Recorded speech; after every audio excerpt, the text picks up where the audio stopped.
ఒక మాట మాత్రమే మీకు దృష్టి తీసుకొస్తున్నాను. ఎందుకంటే ఉదయం నుంచి చాలామంది నన్ను ఫోన్లు చేసి అడిగారు, ఒక పత్రికా వార్తలు వచ్చినాయని.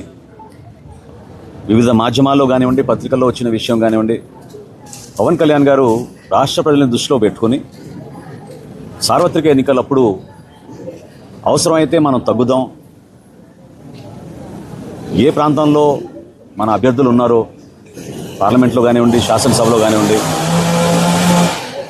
వాళ్ళందరికీ కూడా పోటీ చేసే అవకాశం ప్రతి ఒక్కరికి ఈ సందర్భంలో కల్పించలేకపోతామేమో. కానీ రాబోయే రోజుల్లో పార్టీని బలోపేతం చేసుకుంటూ ముందుకెళ్దాం. 2024లో జరిగిన ఎన్నికలు మాత్రం ఓటు చిల్లనివ్వం అనే మాట ఆయన ఇచ్చినందుకు దాన్ని గౌరవించుకుంటూ ఎక్కడ కూడా పొరపాటు లేకుండా ఆయన నిలబడ్డారు.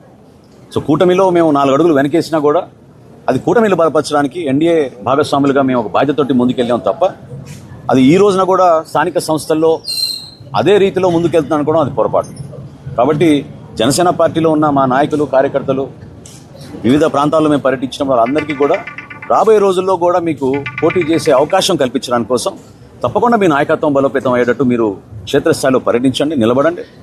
పవన్ కళ్యాణ్ గారు కోరేది కూడా ఒకటే, యువత ముందుకు రావాలి, మహిళలు ముందుకు రావాలి, రాజకీయంగా అందరికీ మనం చక్కటి అవకాశం కల్పించాలి.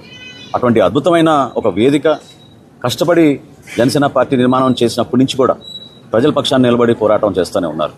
కాబట్టి అప్పుడు వర్తించిన ఫార్ములా ఈ రోజు కూడా వర్తిస్తుందనే వార్త ఈరోజు వచ్చింది. అది కరెక్ట్ కాదు. మననే మాకు ఎన్డీఏ సమన్వయం చేసుకుంటూ మీటింగ్ చేసుకున్నాం. సో రాబోయే రోజుల్లో మన బలబలాలని బట్టి, మన నాయకత్వాన్ని బట్టి, ఏ మున్సిపాలిటీలో, ఏ జిల్లాలో ఎక్కడ మనకి నాయకత్వం బాగా ఉందో వివిధ పార్టీని సమన్వయపరుచుకుంటూ Telugu Desam party, Janasena party, Bharatiya Janata party 3 కూడా ఒక బాధ్యతతోటి క్షేత్రస్థాయిలో నిలబడిన నాయకత్వాన్ని గౌరవించుకుంటూ వాళ్ళకి అవకాశాలు కల్పించుకుంటూ తీసుకెళ్లాల్సిన అవసరం ఖచ్చితంగా ఉంటుంది.